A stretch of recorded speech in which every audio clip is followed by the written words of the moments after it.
ma mala ibnu adama wi'aan, hajapata kujaza mwanadamu chombo sharran, kibaya zaidi, min batnihi, kuliko atapojaza tumbo lake, kuliko atakapojaza tumbo amejaza chombo kibaya mno. Bihasbi ibn adam lukaimat, inamtosha mwanadamu tonge 2-3 yukimna sulbahu, za kuweza kusimamisha mgongo wake akawa yeye yuhai mzima kwa ajili ya kumtii Mwenyezi Mungu, akatoka nyumbani kwake akaenda kibaruani akafanya kazi yeye yuhai. Fa in kana la budda au la mahala, na ikiwa hapana budi lazima ale sana, basi aweke balance kutokana na vigawanyo vitatu. Fa thuluthun li ta'amihi, ajaribu kugawa huko anakula, aseme thuluthu hii ni kwa ajili ya chakula changu, na iweka sa balance, na halafu abakishe mambo maalum. Wa thuluthun li sharabihi, abakishe thuluthi nzima kwa ajili ya maji, anye maji ya kutosha. Halafu abakishe thuluthi nzima. Wa thuluthun li nafasihi, na thuluthi nzima iwe ni kwa ajili ya pumzi zake, apumue vizuri sana, iwe inaingia oxygen na yeye anatoa hewa chafu, inaingia safi kwa mpango mzuri kabisa, bila ya kuwa amecollapse, mbavu ziko juu kwa juu, kavimbiwa, chakula kinamjia harufu mbaya, anataka kutapika. Isifike stage hiyo.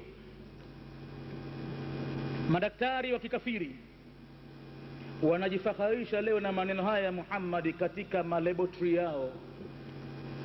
Ujerumani Magharibi alikwenda mwanafunzi mmoja wa Kiislamu kutoka Misri, chuo kikuu Al-Azhar, kenda kupata masomo ya juu zaidi Ujerumani. Alipofika Ujerumani akakutana na mwalimu mkuu wa pale chuoni ambaye alikuwa ni surgery, mpasuaji, amehusika na mambo ya kupasua mwili wa binadamu.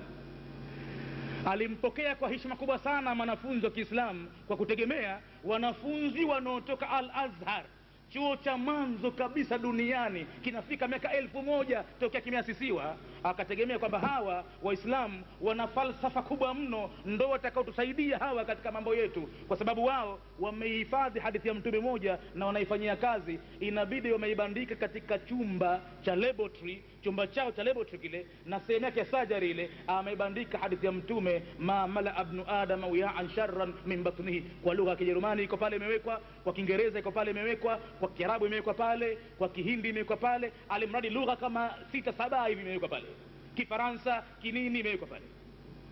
Wanajifakharisha na lugha ile na maneno yale, na wametia chini alqail, yani msemaji, Muhammad ibn Abdullah.